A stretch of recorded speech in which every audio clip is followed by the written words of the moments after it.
have you with us today. And so I want to start out, and as I start out this podcast always, is I like to get a little bit of the backstory of the person I'm talking to, because we hear like they heard that introduction of you and all these accolades and all the things you've done, but there's a person behind the person I'm talking to. So if you could just tell us a little bit about your own journey, your background, and your leadership journey, and how you got to actually write this book that we're going to be talking about today.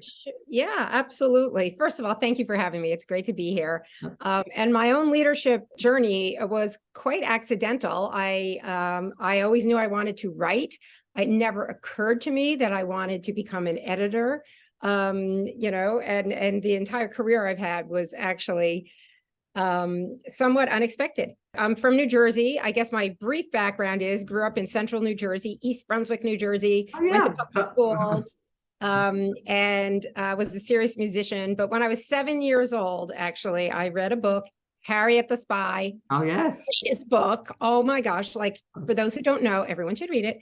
She's an 11-year-old and she goes around and she spies on all her friends and neighbors and writes it all down in her little composition notebook. And I read that book a million times, but the very first time in second grade, I told my mom, I have to have that composition notebook. And I became a spy, and I spied on my big sisters, and I spied on my friends and the Hebrew school teacher, you name it. And but that really got me hooked on writing. And I ultimately, after doing this throughout my elementary school years, got to middle school and realized, oh, there's actually a slightly more productive way of channeling this, which is journalism. And I discovered the school newspaper, and the rest is history. I mean, I literally was hooked on writing and on journalism. My big break was when I was a freshman in college. I had an internship at a magazine in New York, and I took the bus every day commuting with my dad. And this is pre-iPhone era, and I was really bored on the bus. And I picked up his Wall Street Journal, which had come to my house every single day since I was born, and I had never once looked at it. And I picked it up and I fell in love because the writing on the front page was the best writing I'd ever seen. And also I realized that these little stories on the inside, I realized companies do not do anything. People do things. I couldn't wait for every morning, because it was like serialized storytelling, serialized drama, where, this corporate raider was going after this company and what would happen tomorrow in the next installment.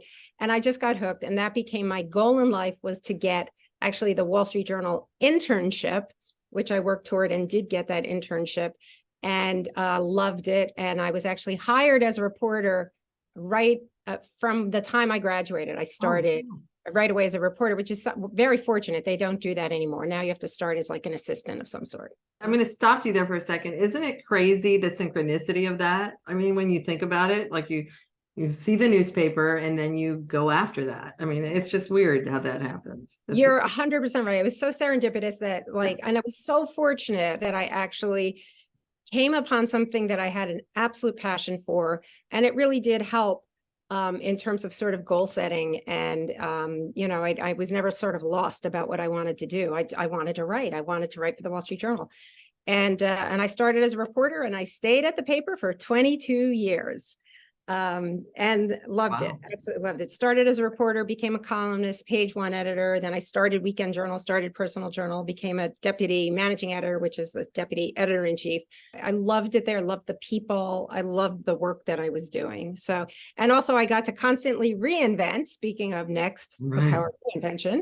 I was constantly able to reinvent within the organization, which I learned a lot about what it takes for innovation there. Yeah. Well, it's interesting because when you think about that whole industry, right, the newspaper industry has had to reinvent and reinvent and reinvent. So it's almost apropos that you come from that industry on some level, that you're talking about these types of things. So it's fascinating.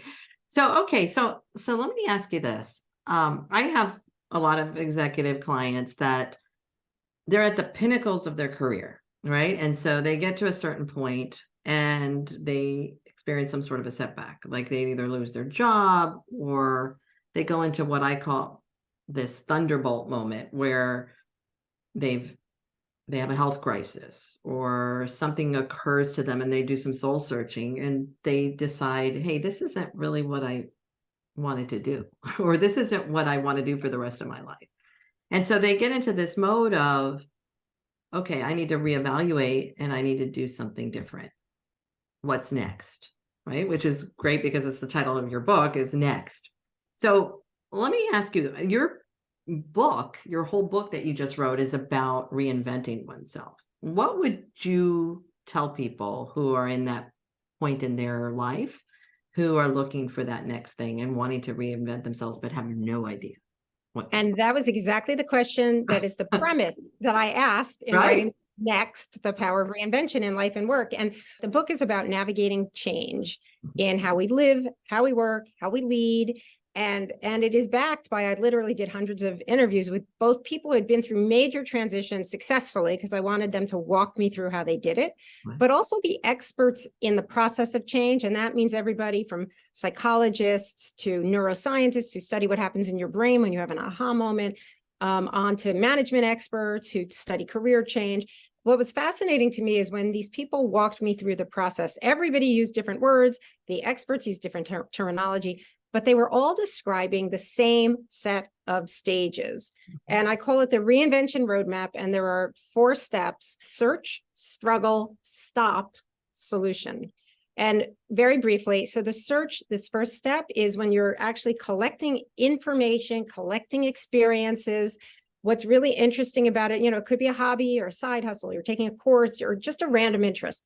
What's really fascinating is so many of the people I spoke with in this search stage, they had no idea that all of this information was going to lead to this transition or that they would be using it. They had no idea. So sometimes you're not even cognizant that you're in the search phase. Very often you're not cognizant. So you're just exploring something new, something you would like, a hobby.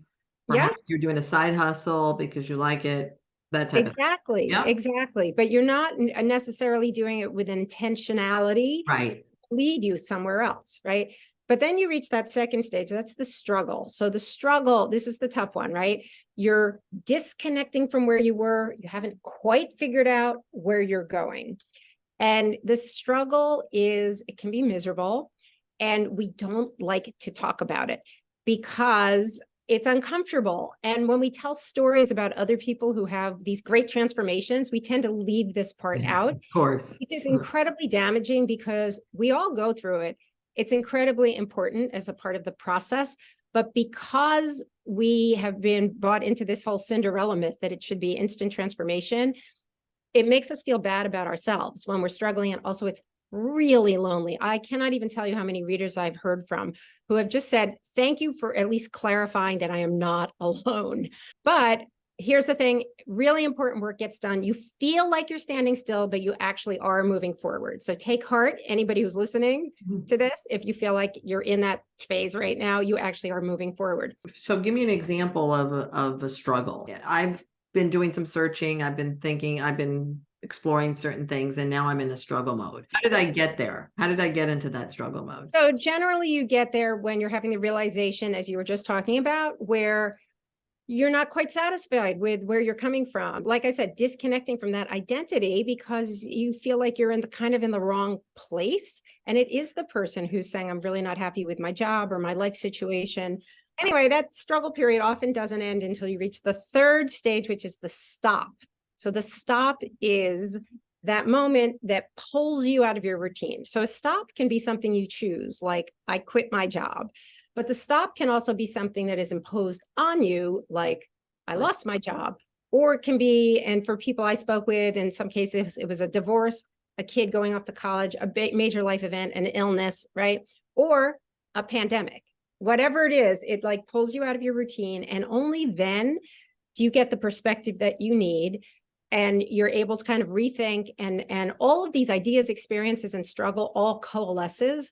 And that gives you that clarity that leads you to that fourth step, which is the solution, wherever you're pivoting to. Right. So I'll use a famous example, but the people I talked to were not all famous people, but it's an illustrative one, which is James Patterson, the very, very famous, ultra successful writer, right? Alex Cross and all those things. Yeah.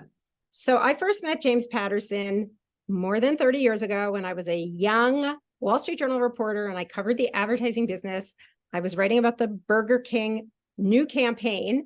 And I had to go interview the guy who ran the Burger King account. And it was James Patterson, who was an executive at J. Walter Thompson.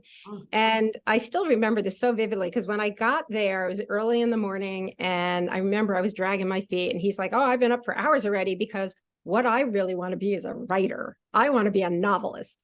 And he said, I even got a book published recently. And he gave me this book, which I promptly put away. This That's funny. I went back actually to look at the review of that particular book.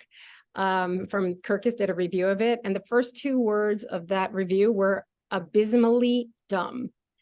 And the last 2 words of that review were deserves drowning. Oh okay. My gosh. Wow. Right. So Wow. he was a struggling writer. And then, now he's like the most successful writer ever. Yeah, that's why I'm laughing. Right. Exactly. Right. And so I went back to him recently. He was so gracious with his time. I said, can you walk me through from like way back then to now? And he went through all 4 of those stages. So as he said, his search, his first was what he was still at this ad agency. He spent decades at the ad agency wanting to be a writer, but he hadn't found his voice. He was writing books. He was experimenting, writing all the time, but he just kind of was trying to get there and wasn't quite working. Then he gets books starting to be published, right? So now he's in this struggle phase saying, okay, I would love to be a writer, but I'm afraid to leave my job. And he told me this. He published almost a dozen books. He was in a real push-pull struggle about like, am I good enough? Can I actually leave my job? And make a living on that, right? Yeah. And make a living, right? His stop moment was literally an aha moment. He said it was summer. He's coming back on a Sunday night from the beach in New Jersey, the Jersey Shore. And he was in standstill traffic on the New Jersey Turnpike, not moving. And he was watching on the other side of the road going back to the beach. And he said, the cars are going by, whoosh, whoosh. And he said it struck him, I'm on the wrong side of the road. Wow. I need to get there. And he went back, and shortly after that, he quit his job and became a full-time writer, and the rest is history. But it's interesting that somebody who's that mega successful went through, even after he published some bestsellers, he actually still didn't leave the ad agency. But what's so cool about his story is that you may say, well, he's James Patterson, like none of us are going to be him, which is true. But then I talked to a guy who I love, this guy named Chris Donovan, and he was a telephone repairman. And he described his same trajectory. He was a telephone repairman. He comes from a working class family in Boston, and you get a job. You don't have a career, you get a job. So he starts as a teenager at the phone company. And all the while he has this hobby, and it's a secret hobby he does not share with anyone, because it's drawing pictures of shoes. Like, he is fascinated, and he comes up with these fantastical ideas, and he draws them out in detail. He did this for years until he's in his 30s, and he meets his now husband, shows him, finally shares these pictures he's been drawing, and his husband says, oh my God, like, you actually have serious talent, like you have actual design talent. And he goes, like, Chris is like headlong in this struggle. It's like, I need a job, we don't have a lot of money, shoes is not a thing, like that is not a, and it went on for quite a long time. It was a very difficult period of time for him. And his stop came, he was 50 years old and was stricken with prostate cancer. And fortunately, he did recover fully. But once you're told you have cancer, and it was just a come to Jesus, he said, life is too short. I was put on this earth to design shoes. Wow. And when he recovered, he took early retirement. His husband gave him the money they'd been scraping and saving to renovate the kitchen and said, use this and go to school. And he went to design school in his 50s. And today, in his 60s, he has his own shoe design line, Chris Donovan Shoes. Oh my goodness. Yeah. It's just, I love the story. I love the guy. But what's so amazing is very different situation, financially very different situation. And yet he went through the same set of stages as James Patterson also described. Yeah. And it's interesting because both of those stories have similar themes, right? And like you just said, one of the things that is kind of disheartening a little bit as you talk, but I think it's reality, is that something has to stop or something has to happen. It's like what I call the thunderbolt moment. It has to happen for you to have that realization that, oh, I can do this. What do you think are like the common things that get in our way that cause people not to even think about reinventing themselves? Well, definitely fear. I mean, Yeah. fear, probably there's two big issues really. And one is the fear that paralyzes you. And so you may have a strong gut feeling, you may have a passion, you may whatever, but you're afraid. We get blinders on, right? Like when you're a kid, you can cycle through a million different ideas of what you're going to be when you grow up. But by the time you actually have a job and a mortgage and you're in a lane. And so there's a real fear of breaking out. And then the second is financial.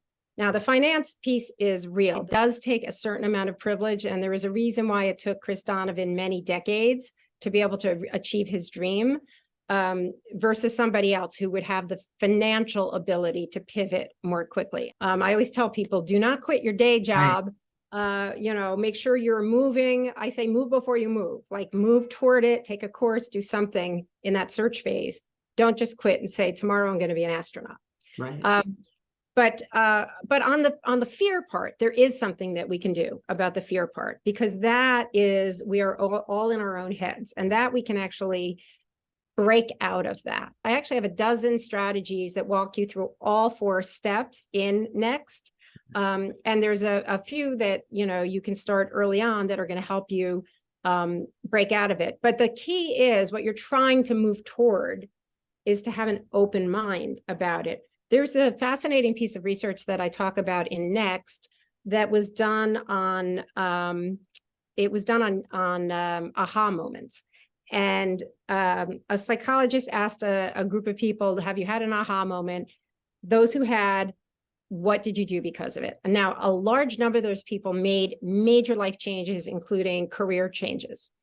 And when he spoke to them about these aha moments, and one common theme among all of those who made a change was they said, I opened my mind to it. Like I was open to, I didn't ignore this aha moment like many of us might.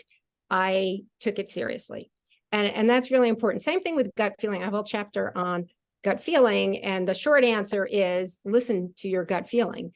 Because in most cases, not every case, but in many, if not most cases, it's actually informed by your experience and by your own knowledge. It's just you're not conscious of it, but your body is telling you something before your brain figures it out.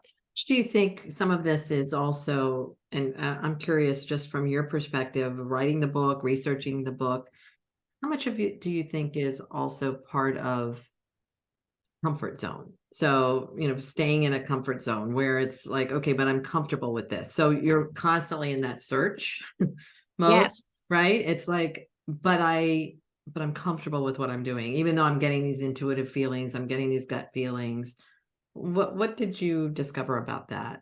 Yeah, so that's why that struggle phase is so important. And that's why one of the big things I want to do with the book Next is to normalize that phase, because we start to struggle and like I said, it makes you immediately feel like there is something wrong with you, right? Like, like everybody else is on a glide path to success, right, and only I am having a hard time. But that's not true. We all struggle and we feel like we're standing still or that we're stuck, but we're not. We are moving forward. So when you find that you feel you have that fear of struggle, the first thing to understand is that is normal, natural, healthy, and you actually need to go through that. It's not fun, right. But it is necessary. And there are things that you can do. And like I said, I've got strategies and we can talk about some of them that help you to get through from one stage to the next.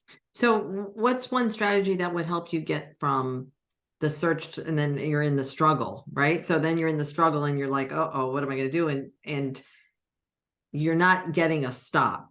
So what would be a strategy there that you would offer us? The very first step people can do, and I just actually wrote about this for the New York Times, is think about your possible selves, which is a phrase I'm borrowing from psychologists. But what it means, it's something beyond daydreaming. So it's not just cogitating in your head. It is thinking, who might I be? Who would I hope to be?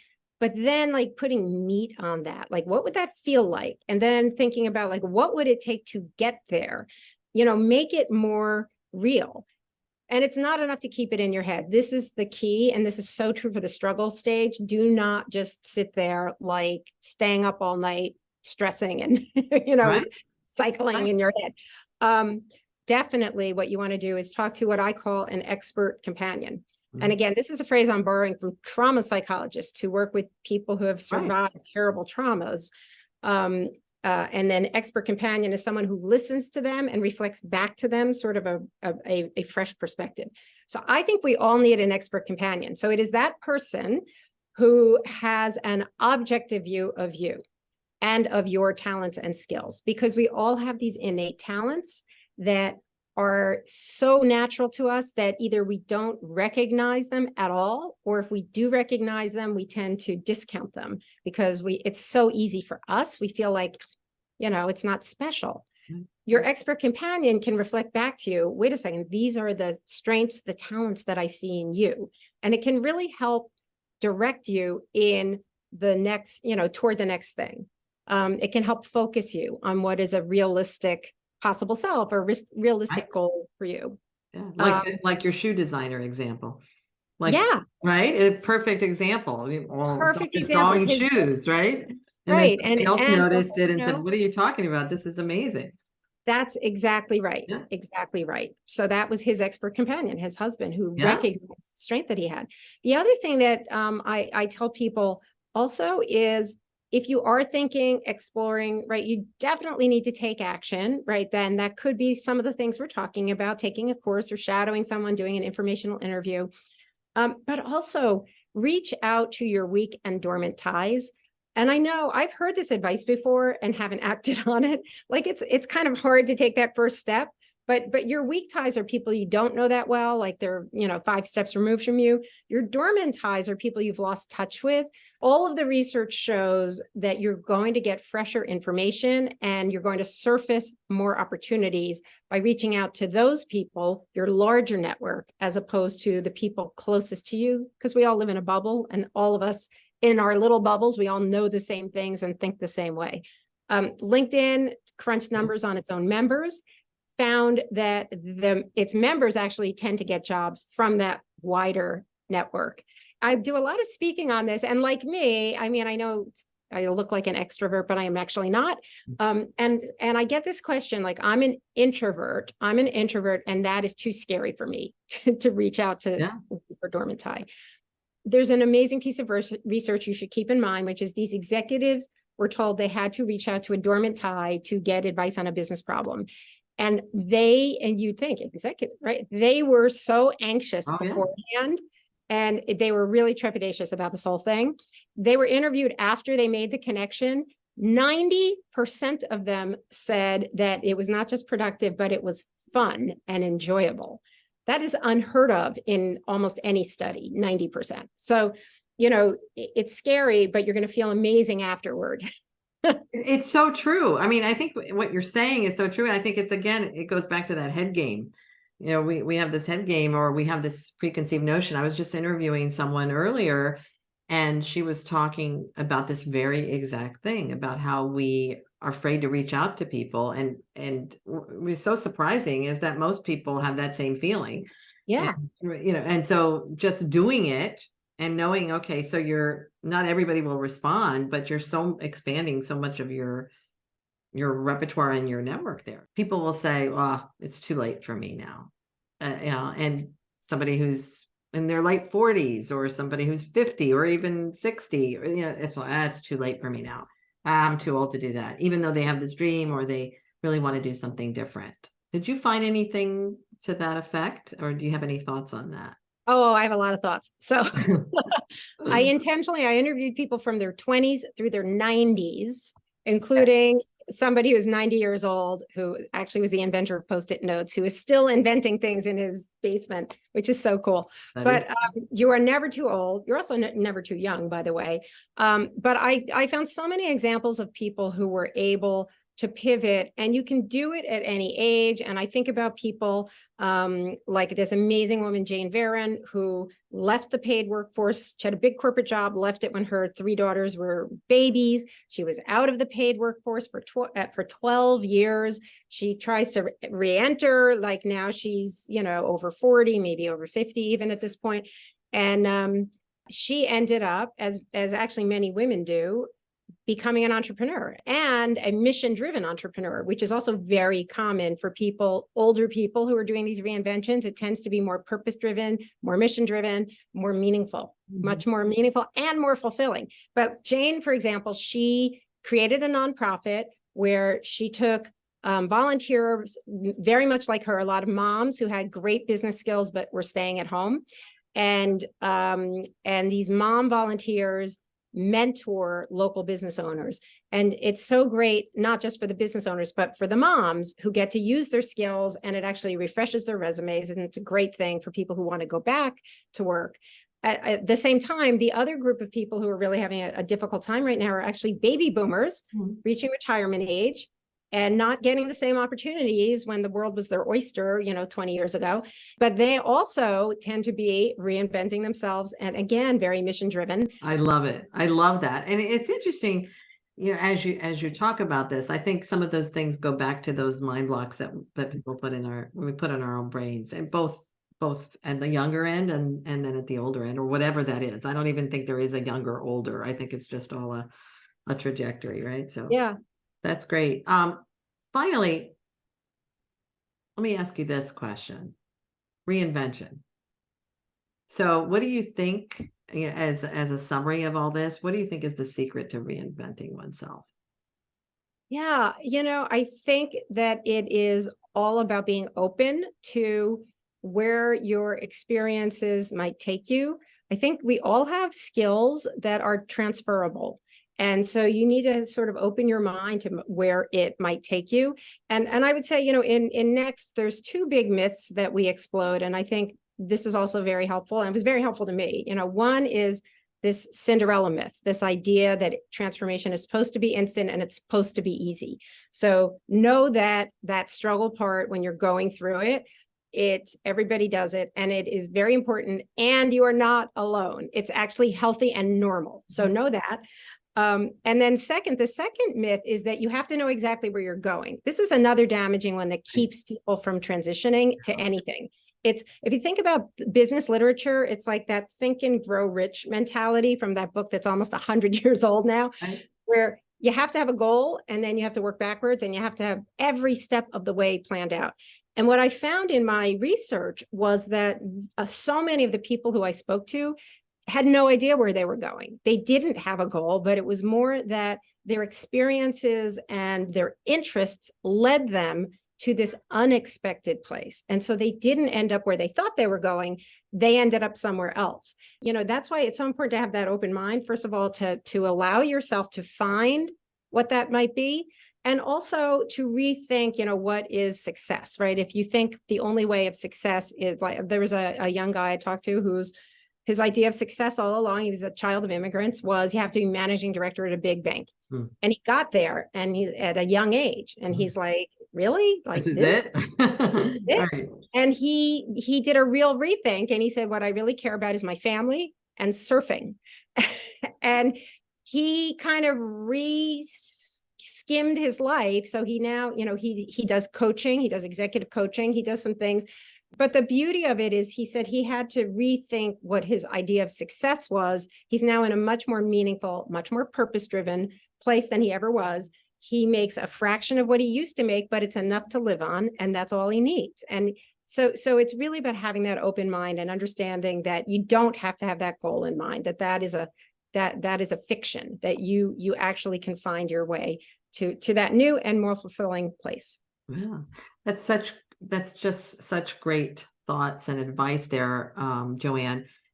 What final words of wisdom would you offer anyone from the book, from everything you've learned, that are on this reinvention journey and are thinking about it, or who are wanting to make a change? Because you started at the beginning saying this is really all about change. It is all about change. I mean, this is, we have reinvention in the subtitle, but it's about pivoting. And I guess I would say that, once you understand what I call this reinvention roadmap, and once you understand these strategies that can help you to get through it, there's a clarity there. And I think what it did for me was it made me more optimistic at the end of the day, because it made me realize that sort of my destiny is in my own hands. And the other thing that I think people should know is, by the time you think that you're ready for a pivot, you've actually done more work than you think. You might think that I'm starting from nothing and I'm starting today from square one, but you're not. You will have all the people I spoke with. I referenced before this idea, move before you move. Almost everybody had done this unintentionally. They were on their way before they consciously realized they were. So that was another thing that actually gave me some sense of calm. Yeah. And a sense of optimism that you are already on your way. You're further along than you think. Joanne, I mean, I thank you, first of all, for that great advice. But I see that, I resonate with that myself. When I left the corporate world, my corporate career, I was thinking about it and thinking about it and thinking about it, but I was preparing myself throughout, and then finally made the leap.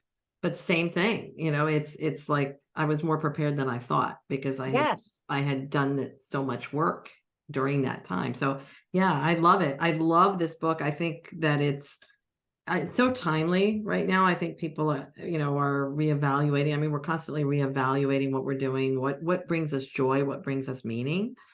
Especially now, right? In the aftermath of the pandemic, people are really, what's that new normal? Rethinking my relationship to my job, and reprioritizing my life. So many of us are doing that. And then we're looking for tools, and how do I do that? Or am I the only one? Or how do I go about doing that? So I think this is a great roadmap that you've provided us. Thank you so much for sharing your wisdom with us today. I really appreciate it. I think it'll be really helpful for people who are in that soul search right now, trying to think about, okay, what's next? So thank you, Joanne. Yeah. Well, thank you for having me, Janet. It's been a real pleasure speaking with you.